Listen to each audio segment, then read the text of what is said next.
और आइए सीधा रुख करते हैं लोकसभा का, जहां पर इस वक्त हंगामा हो रहा है। अध्यक्ष महोदय, मैं माननीय मंत्री जी का धन्यवाद करना चाहूँगा, जिन्होंने बड़ा विस्तृत उत्तर इस प्रश्न का दिया है।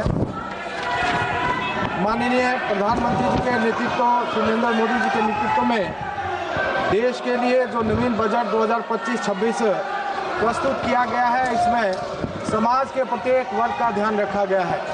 मैं माननीय वित्त मंत्री जी का धन्यवाद करना चाहूँगा कि जो बजट आपने प्रस्तुत किया है, इस देश को एक नई दिशा और दिशा देने वाला बजट है और देश के विकसित भारत के संकल्प को पूरा करने वाला बजट है।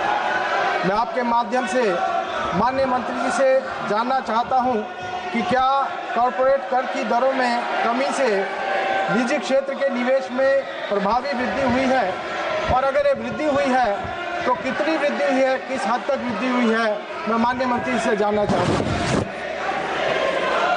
अध्यक्ष जी, मैं आपके माध्यम से सदन को अवगत कराना चाहता हूँ कि घरेलू कंपनियों को वैश्विक स्तर पर प्रतिस्पर्धा बनाने के लिए, नए निवेश को आकर्षित करने के लिए और रोजगार के लिए अवसरों को उत्पन्न करने के लिए कुछ विशेष कंपनियों को टैक्स में छूट दी गई।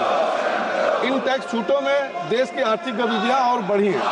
उदाहरण के तौर पर अगर देखें तो विनिर्माण क्षेत्र में कंपनियों की संख्या के निर्धारण पर 2022-23 में जहां 2838 से बढ़कर निर्धारण वर्ष 2024-25 में 3644 हो गई है। साथ में स्टार्टअप की संख्या में भी लगातार बढ़ोतरी हो रही है और टैक्स पेयर की संख्या भी लगातार बढ़ रही है और टैक्स कलेक्शन भी लगातार बढ़ रहा है। इन्हीं सब का परिणाम है कि 2014-15 में हमारी अर्थव्यवस्था 10वें स्थान पर थी, अब वो विश्व की 5वीं सबसे बड़ी अर्थव्यवस्था बनकर के उभरी है। Honourable member Shri N K. प्रेमचंदन जी, एन.के. प्रेमचंदन जी, आप मुझसे कहते हो मुझे महत्वपूर्ण सवाल पूछना है, सीट पे नहीं बैठते हो, ये तरीका ठीक नहीं है आपका। प्लीज श्री कीर्ति आजाद जी।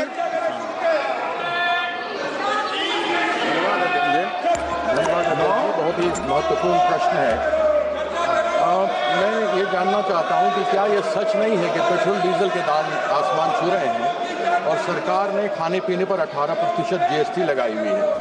यदि सरकार पेट्रोल डीजल के दाम कर दे, जो 2014 से पहले आधे करने की बात थी, और खाने पीने से GST हटा दे, तो क्या लोगों को इस जो महंगाई की भारी मार है उससे राहत नहीं मिलेगी? क्या मंत्री जी बताने का प्रयास करेंगे?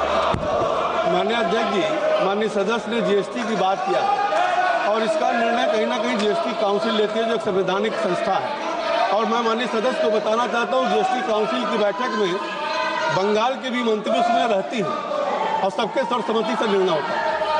माननीय सदस्यगण, अगर आपको देश की जनता ने नारेबाजी करने के लिए और प्रश्नकाल को स्थगित करने के लिए भेजा है, तो आप यही काम कीजिए, और अगर सदन चलाना चाहते हैं तो अपनी सीट पर जाकर बैठिए।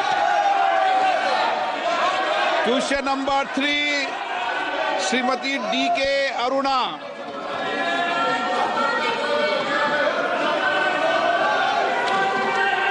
क्वेश्चन नंबर 3 उत्तर सबर के पटल पे रखा है। Thank you very much for giving me this opportunity, honourable speaker sir. As the House is aware, India's youth population reached about 420 million in 2024, comprising 29% of the total population, and I strongly believe these young individuals hold significant power to influence India's future. Now, my first supplementary question to the Honorable Minister of Youth Affairs and Sports, to the Chair: what are the steps being proposed by the government in consultation with the states, including Telangana, to achieve the ambitious goals of Viksit Bharat 2047, to make and ensure active participation and collective effort of every youth of the nation by utilizing their services in every field? अध्यक्ष महोदय, मैं आपके माध्यम से सदस्य जी को बता